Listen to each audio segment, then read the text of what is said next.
হাশরের এই 20 নম্বর আয়াতে আল্লাহ তাআলা বলছেন, যারা জান্নাতে যাবে আর যারা জাহান্নামে যাবে তারা কখনো সমান নয়। যারা জান্নাতে যাবে তারাই হচ্ছে সফল কাম। সুবহানাল্লাহ পড়েন। এখন সিদ্ধান্ত আপনার নিতে হবে, আপনি কই যাবেন, আমি কই যাব। আল্লাহ তো বলে দিলেন, the people of heaven and the people of hellfire are not equal. The people of heaven gained the ultimate success. সর্বোচ্চ সফলতা অর্জন করেছে তারা, জান্নাতি হয়েছে যারা। ঠিক কি না? সফলতার মানদণ্ড আল্লাহ কোরআনে অনেকগুলো দিয়েছেন। কোথাও বলেছেন, قد أفلح المؤمنون الذين هم في صلاتهم خاشعون, সফল হয়েছে তারা, ঈমান এনেছে যারা।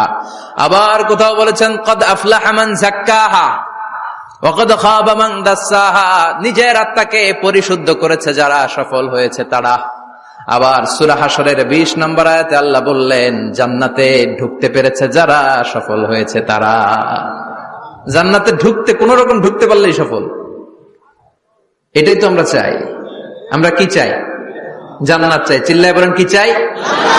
মালিক তুমি জান্নাতে, তোমার পাশে আমায় একটি ঘর বানিয়ে দিও, একটি ঘর বানিয়ে